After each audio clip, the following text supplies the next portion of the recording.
Good afternoon, everybody. Thank you so much for being here to talk today about the Advisory Council on Historic Preservation's policy statement on burial sites, human remains, and funerary objects. First, I just wanted to say on behalf of the ACHP, I acknowledge that this subject matter can be very difficult for people to hear about and to discuss. And so for anybody who is experiencing grief and pain as a result of this webinar, we just want to extend our apologies to you in advance. So with that said, I just wanted to introduce the two speakers on the panel and on our next slide. And so you'll see a picture of me as well as a picture of Director Ira Matt from the Office of Tribal and Indigenous Peoples. I'll start with a few introductory slides. Director Matt will discuss the policy itself, and I'll come back around to talk about implementation. So just first, big picture, since some of you are very familiar with the ACHP. In fact, I see a couple of our members who have logged on. Nice to see you all. Maybe some of you are not as familiar. And so with that, we thought we might just start with a quick overview of what the Advisory Council on Historic Preservation is. So generally speaking, the Advisory Council is in fact a council. It has 24 members, including 9 federal agencies and the architect of the Capitol. It has 8 presidential appointees, including myself as the full-time chair. The other presidential appointees are members of the public and also expert members and are volunteers in their position part-time. We also have on the council by statute, a governor, a mayor, and a tribal member. And we have the governor of Delaware, the mayor of Birmingham, and Chairman Reno Franklin, who is our tribal member and a holdover from the Obama era, our longest serving advisory council member. In addition to those individuals, we also have representatives of 3 nonprofit organizations: the National Association of Tribal Historic Preservation Officers, the National Trust for Historic Preservation, and the National Conference of State Historic Preservation Officers. And together, it's these members who make decisions, policy decisions for the council, deliberate about policy statements like the one you're going to talk about today, and generally work together to conduct at a higher level the policy activities of the Advisory Council. In addition to that, we have our staff based in Washington, D.C., of course, who led by our executive director, Reed Nelson, who helped who execute on the priorities set by the council. So with that membership in mind, we can talk about the 2 things that the Advisory Council does, and it does a lot of things, but here is what I would call the 2 major functions of the Advisory Council. The first one is a bit of a technical process. It's called Section 106 of the National Historic Preservation Act. Now, the National Historic Preservation Act is what created the Advisory Council in the first place. And in addition to creating us, Congress tasked us with overseeing the Section 106 process. What that process entails, I'll describe in a moment, but generally it affects 120,000 federal government undertakings every year. So it actually sweeps into its purview a large number of federal actions. So again, before I say more about that, I did want to say that our second major function is to develop and adopt and advise on historic preservation policy. And that means advising the president, Congress, state and local governments, and the general public about best practices in historic preservation. Now, just to get into the Section 106 review process, here's language pretty much pulled from the statute. It requires federal agencies to, quote, take into account the effects of their undertakings on properties on or eligible for the National Register of Historic Places. So what that means is that anytime a federal agency takes really any kind of action that might affect the physical environment, might affect cultural and historic resources, they have to stop, look, and listen, really understand what the impacts of their actions will be on those properties and places, and proceed only after taking that into account. Now, the Section 106 process is again, highly technical, a lot of detail. The majority of the advisory council staff are very involved in this process, and get involved as an agency level a few times a year, a couple hundred times every year. But it's the federal agencies, the Department of Defense, the Housing and Urban Development, the Department of the Interior, that all conduct their own reviews under Section 106. And you could consider us as a helping entity in that regard. So now turning to the policy statement question, and again, that second major function. Over the years, the Advisory Council has adopted a number of policy statements and has revised some policy statements, including the one we're talking about today.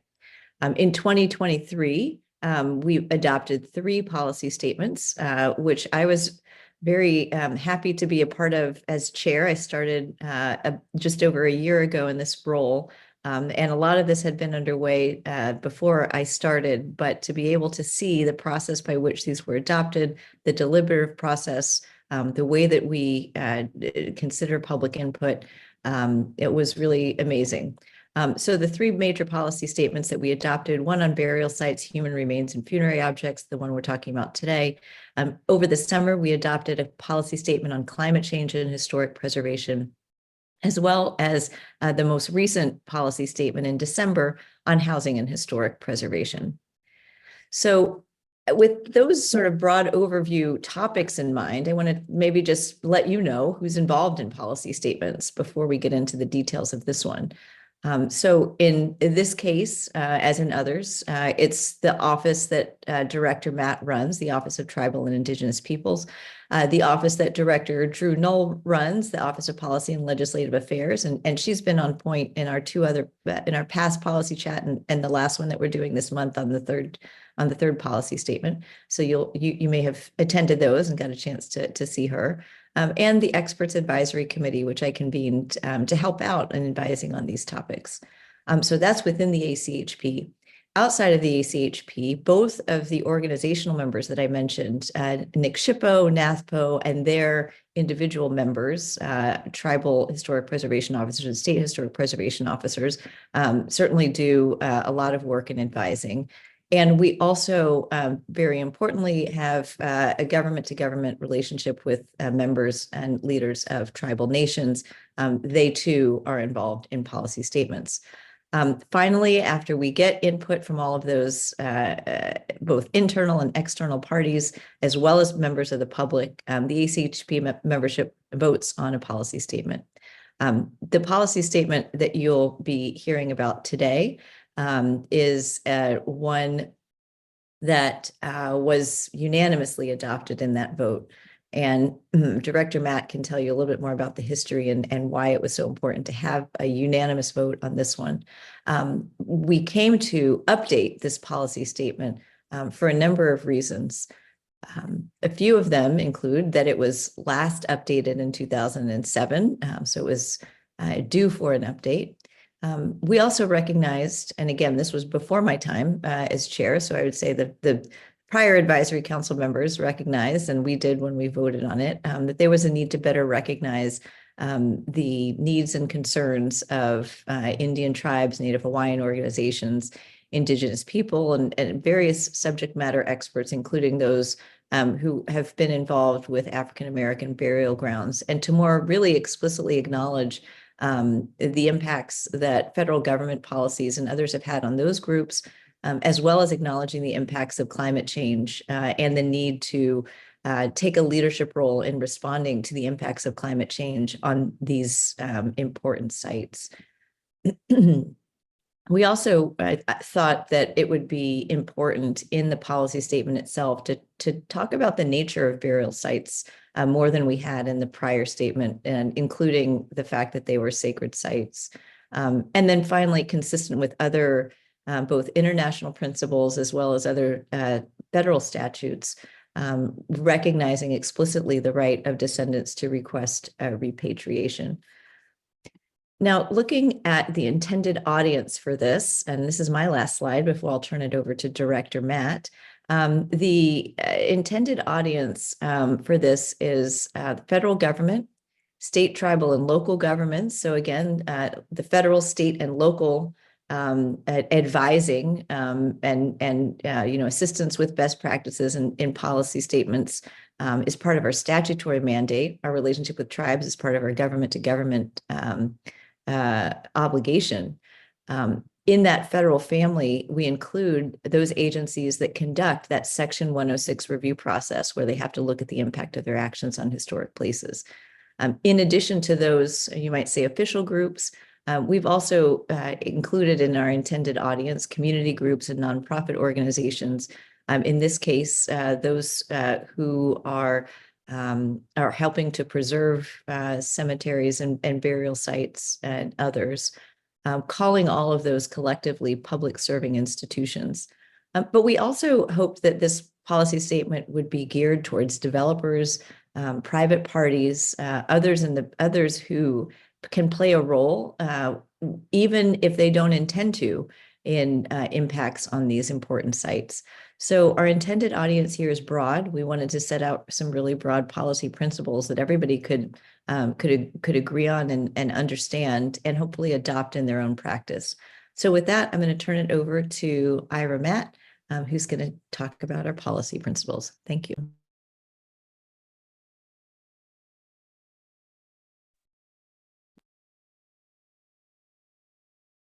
And Ira, you may have to unmute. Sorry, I don't usually run these. This little banner I got to try to manage. I just got a whole screen of PowerPoint here. Hasselhalt, West. Everybody, good morning, good afternoon. Ira Max Louis Quest.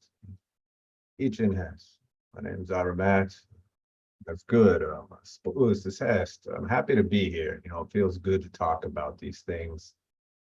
As you heard, I'm the director for the Office of Tribal Indigenous Peoples, Salish, a member of the Confederated Salish and Kootenai tribes, and just wanted to jump on the screen to do that quick introduction so I knew who I was. I'll turn off my camera here while I chat, but I will say that if you see me pop on mute, I got a little frog in my throat that's been following me.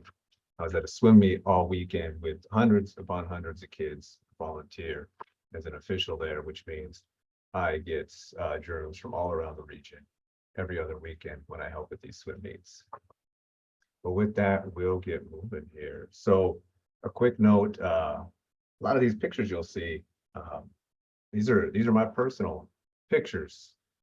The landscapes, right? Not the National Building Museum, but you'll see historic pictures of my people.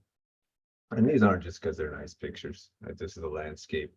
Actually, at my ranch out in Montana, where I'm from, it's because this is a policy that's near and dear to my heart, to Chairman Franklin, to the folks here at the Advisory Council, and to really everybody we've talked to. And that's one of the unique things about this particular policy is it's important to all people: burial sites, human remains, funerary objects.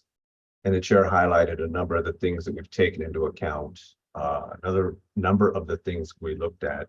But one of the reasons that we really needed to update it, 2007 doesn't seem like that long ago to a lot of people, but in the advancement of tribal governments, even in historic preservation, it's weird to say, and something that focuses so much on the past, how much the views of the people, how much more encompassing historic preservation's become.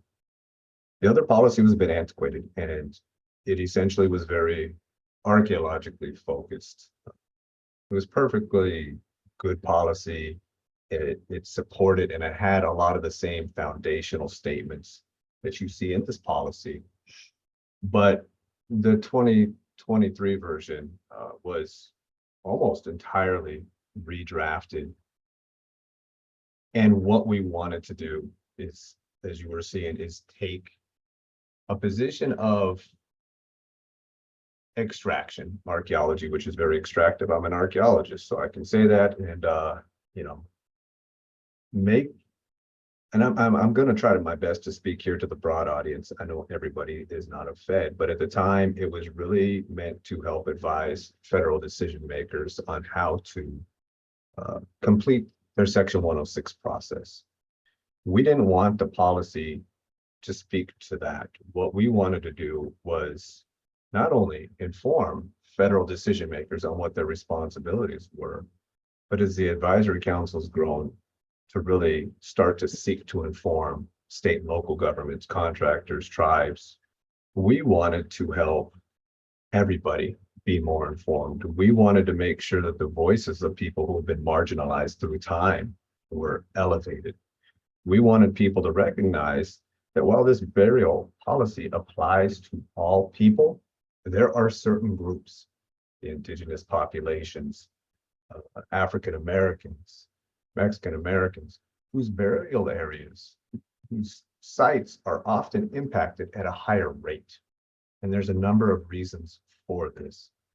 But when we took a look back at this policy, we wanted to help people advance their voices. We wanted more equitable decision making, and we wanted to educate. So we touched on a lot of things in these 13 principles, and I don't know if we necessarily touch on all of them today, but I'll try to go through them for you. Get my clicker going. And Chair Bronin, Executive Director Franklin, feel free to jump in at any time. And this picture here is actually that same river you just seen a couple slides ago, that picture with the rainbow. This is just downriver from that, of course, a period of time in the past. These are some Kalispe, some relatives, close relatives of my people, the Salish, up the river. So I just wanted to give you guys a quick background. But as you've been hearing throughout this whole time, one of the foundations, it's a policy principle, but the foundation of updating this is about respect. And that's pretty basic and straightforward concept. But unfortunately, respect hasn't always been something that's been afforded to human remains, right? There's some groups, some societal classes, political associations, right, that have been less impacted, as I talked about.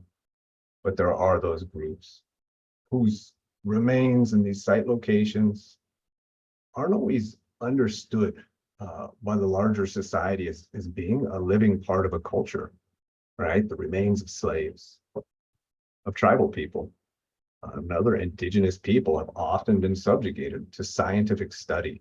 They've served as museum pieces. They've been in people's personal collections.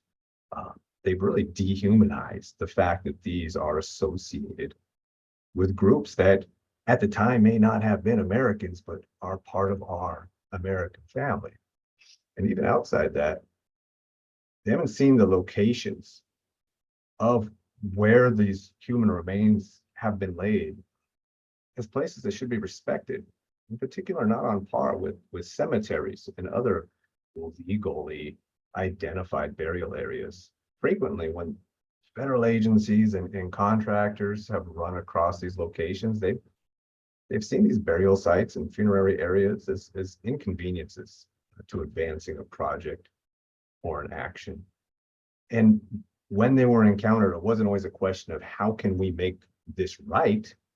It was often how can they get past this, issue that's come up. And what this policy really helps is to set the tone. With the advisory council taking the lead in particular, through our expert citizen members you heard about and the federal agency members, that we're taking a new tone. We want to elevate the role all people's human remains, their funerary objects, their burial areas have in decision making. The fact that respect should be provided regardless of the circumstances or the scenario, whether it's some sort of a natural disaster, whether it's a very important project, it doesn't mean that they should be disregarded.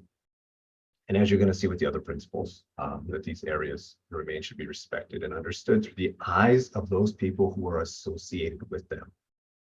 And when I was picking on archaeologists earlier, it's because a lot of times as archaeologists, we're trained to try to resolve these issues, to support our theory and our position.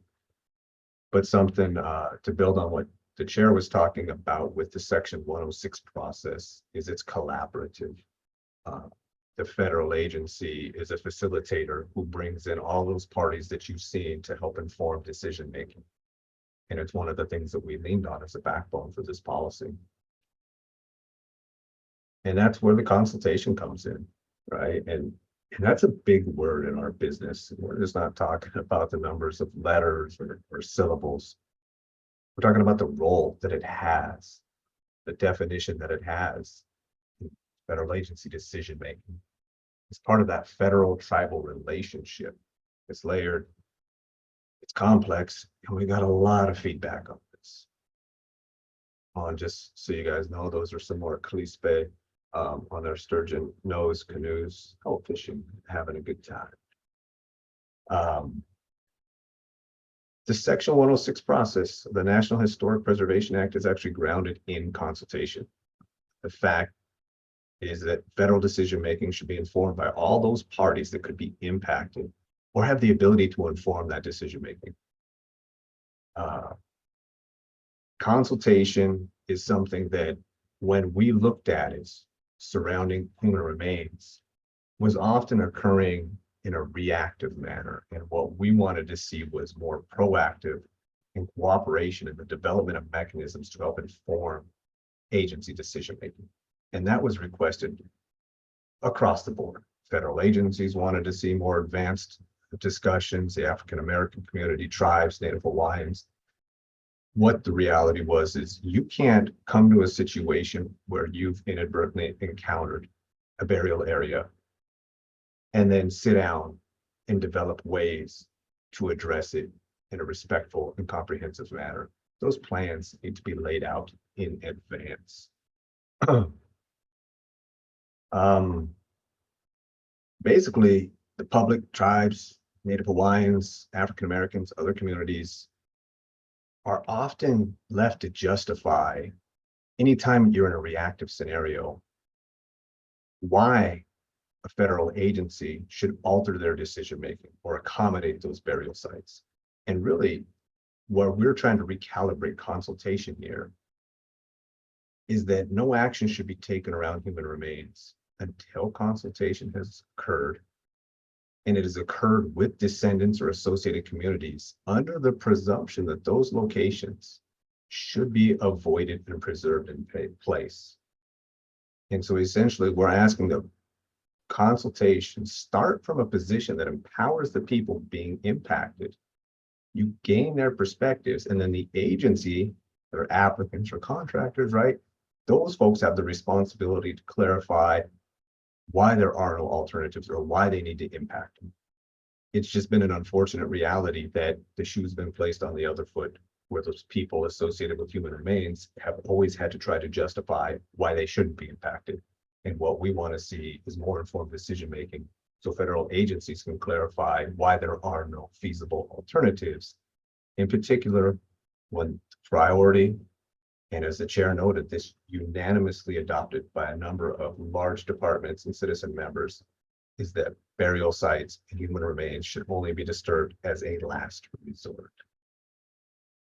And that leads us to what you see here, Indigenous knowledge and deference. And this was something that's not only near and dear to my heart, but Chairman Reno Franklin of the Kashaya Band, Homo Indians, you've heard us mention him twice. This was a big intent from his perspective for this policy. And it reflects the position of the advisory council. It's consistent with the position of the Biden-Harris administration. As you heard from the chair, really from international standards. Indigenous knowledge. That's that knowledge of Indian tribes, the Native Hawaiian community, those people who have been associated with the landscape since time immemorial. That unique knowledge that's not housed in books. It's a recognition that Indigenous knowledge is a component of the best available science, that it's a valid and self-supporting source of information that does not require outside sources, right? Archaeological reports, historical records, among others, to justify it. And consistent with the regulations, Section 106 process, which identify the fact that tribes and Native Hawaiians have special expertise and shall be consulted throughout the process. The ACHP recognize that if those folks are indeed the experts, The federal agency decision-making should provide deference to their knowledge and understanding and recommendations, and particularly as it relates to burial areas and human remains to which they are affiliated. Now, this doesn't mean that our federal agency isn't the ultimate decision maker. Rather, that the federal agency should not make other people, I think as we talked about in the last slide, justify why their decision should be changed. Rather, through that consultation we talked about, through that respect, the federal agency should be able to show how their decision is reflective of those experts, of those people who could be impacted. And it's not just tribes and Native Hawaiians. We talked about deference to communities because all of the folks in the African American community came straight to this same point very quickly. They want to be respected for their contributions. They want the agencies not to identify themselves as the experts with why something's significant. They might be the experts on how to facilitate a decision-making process. But the ACHP, all of our members, we understood this, and it was something we were very happy to support. Let's see. You know, and I'm not sure if I missed a slide. So this slide here, real quick, this is actually the heart of my people, the Salish. This is for anybody who's out west, you know this picture. It's Missoula, Montana, before Missoula was there, before the university, before the M Hill. And these were my people out there in a land that was once rich with camas and so many other resources that's now all pavements and targets. It's been a fascinating change. But believe it or not, the importance of burial sites, human remains, funerary objects is something that we had to reinforce. And the fact that they are important in and of their own right.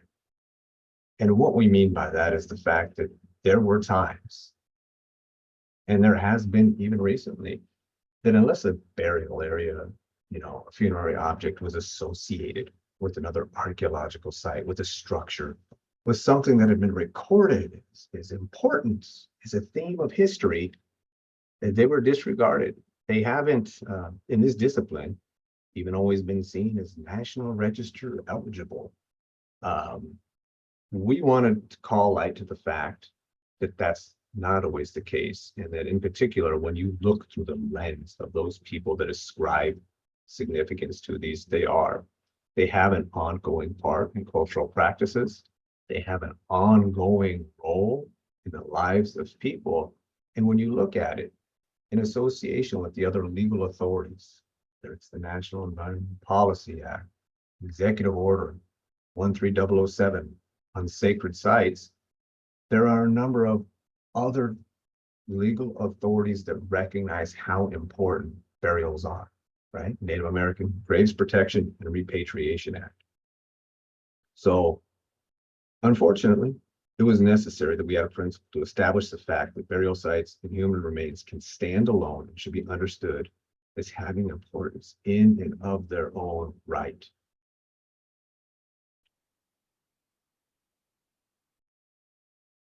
And this one was, and this is not my picture. Protection of these sites is key. And we're not just talking about physical protections. That's obviously extremely important. That's the foundation of this policy, right? Preserve in place. And if you're not preserving in place, you're following the guidance and direction of those associated people. But the information associated with these areas. I know there's only one line here, limit disclosure of confidential or sensitive information, but believe me, I usually have our general counsel come on to talk about the complexities, because the information associated with some of these, as I noted, its connection to the lifeways of people, it's sensitive. It can be sensitive culturally, socially within groups. It can, for some people, it can cause harm to have this information shared. And for a lot of cultural groups, the Salish, there's only certain information that should be shared, certain seasons. But of course, that's not how projects works. That's not how the needs of consultation, and federal decision making occur. But what we wanted to do here is make federal agencies aware, and for all the people working in and around that arena, that it's not just what a federal agency does when it has it. The federal agencies, contractors, the applicants, anybody working in this arena need to be cognizant of what information are you acquiring? How are you doing that? Have you considered those cultural protocols? Have you considered other protocols that a tribal government may have? The fact that they are a government. Have you worked with their legal offices to see if there's any disclosure provisions? Have you worked with cultural offices or their tribal council to make sure that your utilization of this information is not going to have other political implications? This is a simple recognition of the fact that that consultation and respect we talked about, the fact these are the experts, it's not only of that physical space in those domains, it's of the information that goes with it, how it needs to be treated. And federal agencies should only seek the information they need to actually inform decision making. A lot of times when people don't understand what they're doing, they ask for more information and more information and more information, as if some information is going to fall out of the sky and finally help them understand why a group or community considers something important. It's outside of their worldview. The danger with that is, how do you protect that information from disclosure from FOIA? How do you manage it even internally within a federal system so it doesn't get reused in a way that distorts the significance or meaning? So there is a lot here. And the ACHP didn't only look externally to say, hey, everybody else, here's your job. We looked internally at what this policy was asking. If we're telling people to consult more thoroughly, if we're asking people to have a more concerted effort at protection and identification, we wanted to make sure that we were also advising that this needs to be done carefully. And we're taking active efforts to develop guidance related to how federal agencies, the public, tribes, can ensure that their information is protected in these processes. And Ira, I'm just going to interrupt you really quickly to say the one housekeeping thing that I forgot to mention at the beginning was for folks to put their questions in the Q&A. So if you put your questions there, I know Ira has 3 or 4 more policy principles to discuss, and I'll have a few more slides, but hopefully we'll be able to get to a couple of your questions. It'll help us to manage it if you put them there. So keep thinking. I know this is very rich material, and I'm sure it raises a lot of questions, which we hope to answer. Thanks. And with that, I'll speed up here. I do get a little carried away with some of this. So, but at this point, everybody should know about federal Indian boarding schools. If not, do some research. It's a period of time, not a good period of time in American and Canadian federal tribal relations. The reality is that these schools were utilized as tactics for cultural assimilation. There's finally an effort to heal from this. The federal government, in particular, the United States, led by the Interior, Deb Haaland, is seeking to gain information about these areas to return loved ones. Because unfortunately, these boarding schools were places where mental, social, cultural, physical abuse was occurring. Children were dying at accelerated rates. They weren't returned to their homes. They were placed in graves, were frequently unmarked, like we talked about earlier. And these even happened in mass burials. They were left to be forgotten. The schools themselves were abandoned. They've been turned over to states, to counties and cities. They've even, are in private hands now. But we're seeing the Department of Interior lead the charge to recognize this and address this wrong. And the Advisory Council wanted to support this. And this was actually one of the triggers for this policy, was finding a way to support that effort, finding a way to help institute change through our role, that role of advising the president, Congress, state and local governments in this arena. And so we're calling on, next slide here. right? We're calling on federal agencies to support this effort in a couple of ways. We want to see efforts to acquire this information, to share this information. But these are children at these locations. There are parents who remember their children going away who haven't seen them. There are siblings out there, and a lot of folks want their kids home. But as you heard early on, those could be federal undertakings, right? Because there's federal land, federal money. But what we absolutely don't want to have happen is there be an entire regulatory review process to see a loved one returned to their families, to their tribe. And so the ACHP is also calling on federal agencies to make this a process where deference is absolutely top consideration. They should support any efforts to return loved ones back home, particularly from this era of federal tribal relations that is not anything that's welcomed by tribal people. And so we are really moving to do something good in this regard. And that aligns well with our next policy principles. And I believe this was actually maybe two separate, kind of one on the screen here. But there's a reality that there's a lot of education need out there about this era of history, about a couple eras that I noted, right? Not only about the boarding school era, but about the slave trade, about how deceased African slaves were treated in the United States, the same with Indian tribes. It was not an honorable time in history, but if we look at the fact that slaves were often purposely placed on the fringes of landscape, and there was no record of where they were buried, people did purposely dig up tribal burial for the promises of money. They were shipped, the remains to museums and institutions.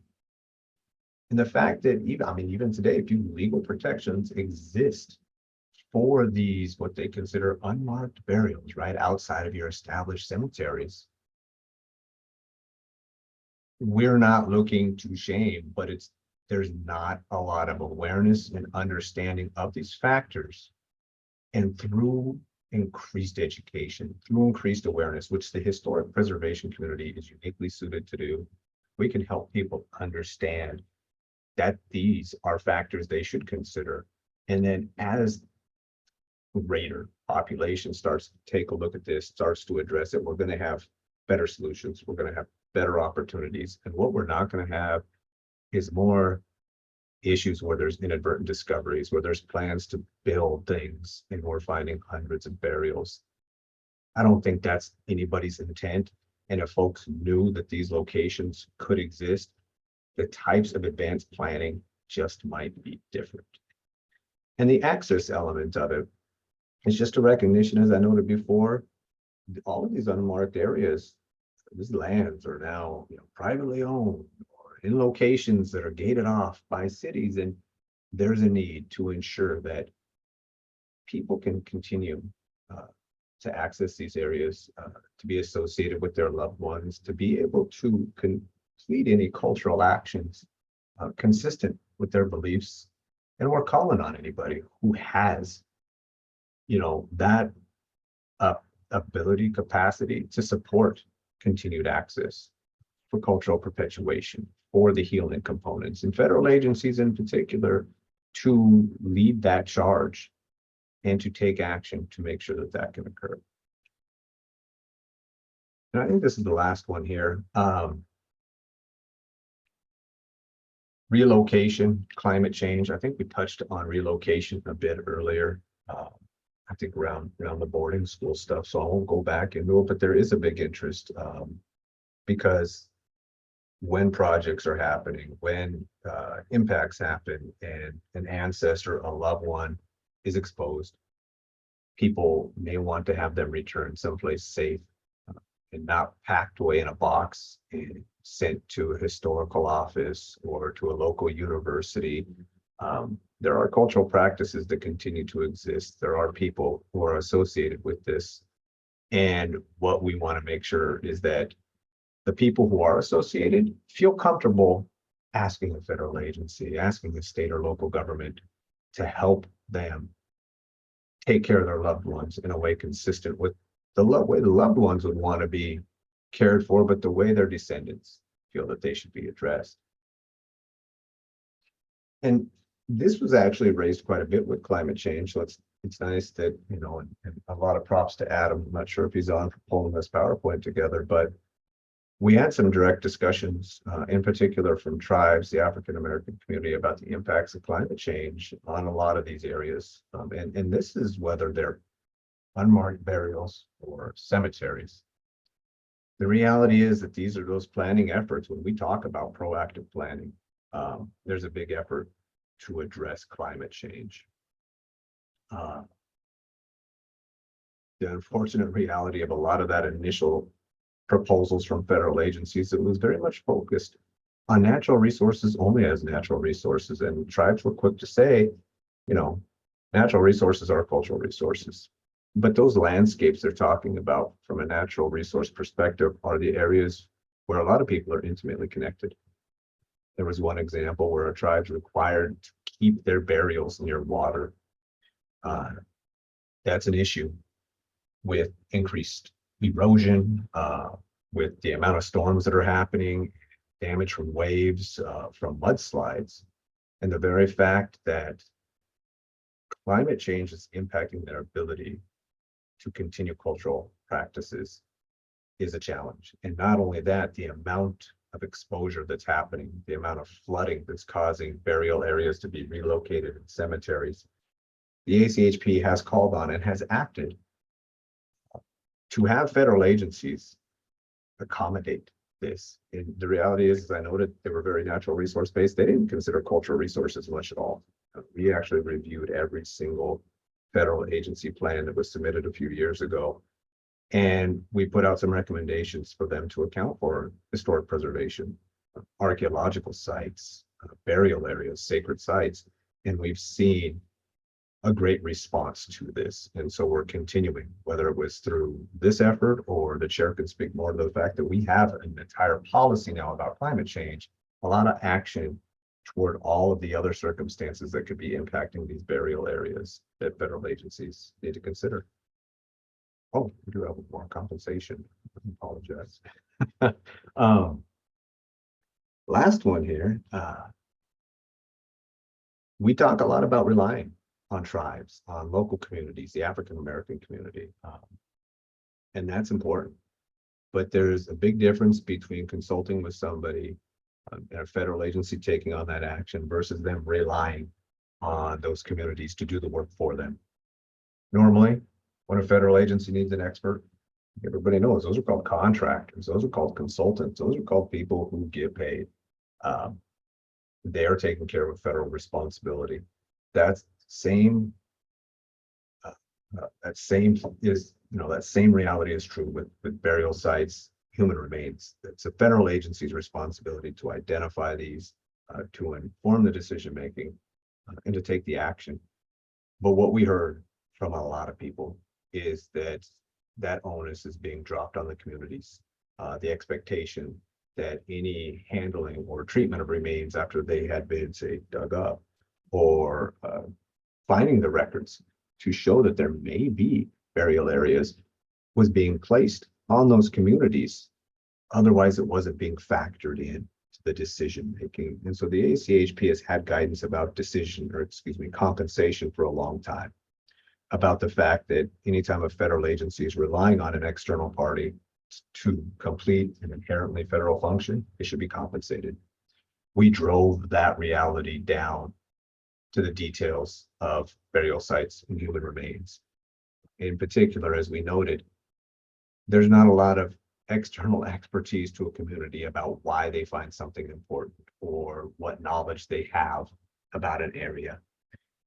And if the federal government is going to contract an archaeologist to do archaeological surveys, they can contract with a community member or compensate a community member to help identify burial sites or inform why they are important, necessary and consistent with the Section 106 process. So This was us again, just supporting, I think, as I opened up to say, this policy change from helping federal agencies understand how to complete their decision-making process into a policy where we looked at all the parties and how to help inform them of their rights, their roles, their responsibilities, and making sure that we leveled the playing field as related to burial sites, human remains, and funerary objects.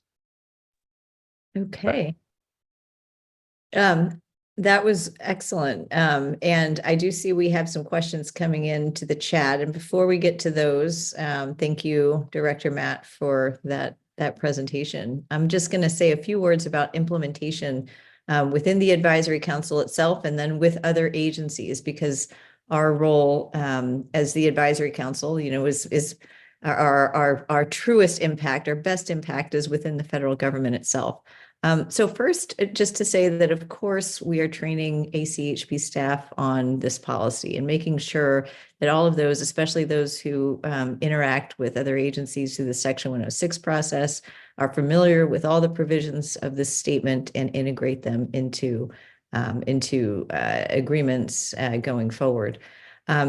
Second, we have plans to develop, and we are developing information that addresses certain aspects of the things that Director Matt talked about, including the Indian Boarding School Initiative, the Native American Graves Repatriation and Protection Act, that topic of confidential information that he talked about somewhere in the middle of the principles. The issue of climate change, and then, you know, generally speaking, best practices across all of the topics.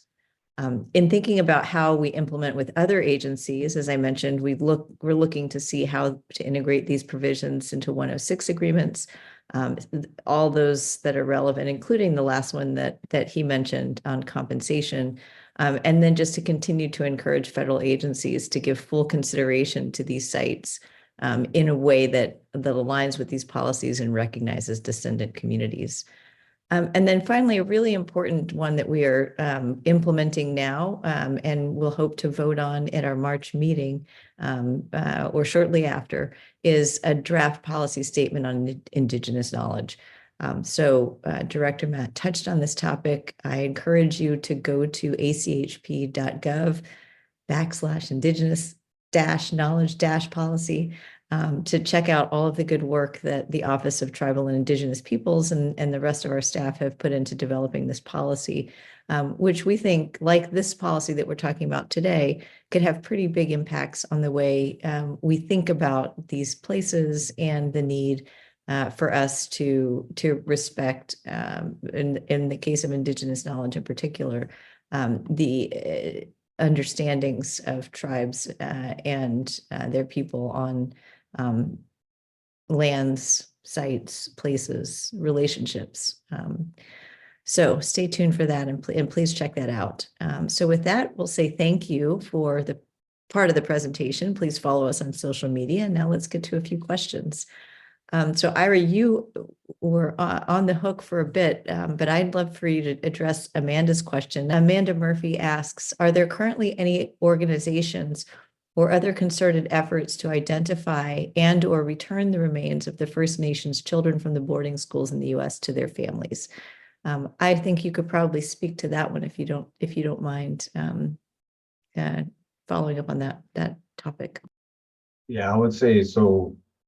The Department of Interior's leading that effort. They've had one report come out that sort of was the foundational, here's all the information we need. Here's some of the circumstances, scenarios, and I know they're working on sort of that second component to it. Department of Interior doesn't lead it for everybody, but each department agency has a process associated with that, because there are agencies or departments in particular who have a greater role. What we're trying to do from our angle in supporting that, some of that's come out through our initial guidance that came behind this policy, was to bring those standards and guidelines so that there's a bit more consistency among those. So not necessarily a national, singular approach yet, but there are efforts moving in that direction, which are unprecedented. So it's great to see. I think I'll take the next one from Charles Sadler, which asks whether the ACHP has guidelines or protocols for assisting communities with the preservation of African American cemeteries and burial sites, seeing this need growing in Greater Houston as development and land use pressures go. I had queued up a note in response to this in the chat, just to let you know, Charles and others, that part of what you may be experiencing, and I'm from Houston, I visited a couple of historic cemeteries there recently, and noticed that Houston's land use laws and local ordinances that don't require property owners necessarily to take into account the effects of their actions on neighboring historic properties has meant that Houston's perennial problem of flooding and erosion has unfortunately contributed to more flooding and erosion in historic cemeteries, including Black cemeteries. I would recommend that you look at this page that we just put in the chat, circumstances where the advisory council can opine on state and local legislation. If there are, for example, local draft the policies that might relate to stormwater management or private development, those could be very good opportunities to help, where we're invited and if there's a strong nexus for us to help advise on these issues. We have done a lot of outreach to individuals who've been affiliated with Black cemeteries. If we haven't gotten outreach to you, please feel free to get in touch with us. You have a few ways to do that. And the National Trust for Historic Preservation and other groups are also leading efforts on that. And there's some also there's been a bit of congressional legislation that has set aside a small amount of funding for those sites. That goes beyond the scope of our policy, which is really about policies affecting the sites. But I do think there's some growing momentum there, and hopefully we can all work together to promote that. With that, I'm going to turn it to another question here. And this might be one that we can both speak to. And it's from an attendee who asks if we can speak a little bit more on the compensation piece, where a federal agency is reaching out to tribes with opportunities for consultation or asking them if they're interested in consulting. And I don't know if you wanted to take that, and maybe I'll chime in a little bit at the end, but if you had any other comments that you want to include, go ahead. Yeah, I'll jump in. Not knowing how much folks know about this, but so consultation, like I said, it's kind of a big word, but what the consultation process is supposed to include is the federal agency collaborating, right, consulting with, say, Indian tribes to gather perspectives or information to inform their processes, their identification, documentation, evaluation. What we were trying to draw the fine line in is circumstances where, and worked for my tribe for 16 years, so I can tell you this happens a lot. A federal agency says, please give me the records for this, or tell me where your sacred site or historic properties are. And in the absence of that, they're going to move on with their decision making. So they didn't seek to inform any of their efforts by consulting with the tribes who could say the Flathead River at this location has a high probability for burials, right? Instead, they were relying on me to tell them where the burials were and give them the information, or they wouldn't consider it. So there's this point where consultation in a collaborative manner is supposed to help the federal agency complete their actions versus where they begin to rely on other people to do that identification and documentation for them. And so we're trying to work in what's been pretty historically a gray area and nuance that to show where the federal agency has the responsibility to compensate people if they are going to rely on them versus doing it in consultation with them. And I'll turn it back to you, Chair Bronin, because I know you got probably some better guidance there. Yeah, and just to say, that's a provision that members have been discussing over a number of policy statements, even during my time here, how that compensation works and under what circumstances it should be offered. I think, as we try to continue to implement this policy as well as the Indigenous knowledge policy, we're going to have some pretty clear turning points as an agency where we decide, okay, how do we implement this? And we'll hope to publicize those as we make those decisions, and just be sure that we're all marching in the same direction in terms of the federal government, including in that 106 approach. So stay tuned on that. That's been a very long conversation, and we feel like we're finally making progress, and I'm hopeful that we'll have more to say about that soon. I had another comment here, and I think it's for you too, Ira, from Sara Love asking, when she worked in state government, the preferred language when referring to individuals interred in Indigenous burial grounds was ancestors. Now that she's in federal government, she's not sure what the preferred language is. Is there any guidance on the best language to use when discussing the potential for unmarked burials of Indigenous Americans in internal meetings? Is there general agreement among the various and diverse tribes about how to refer to burials? No, there's no general consensus, and we actually got a lot of this from the African American community as well.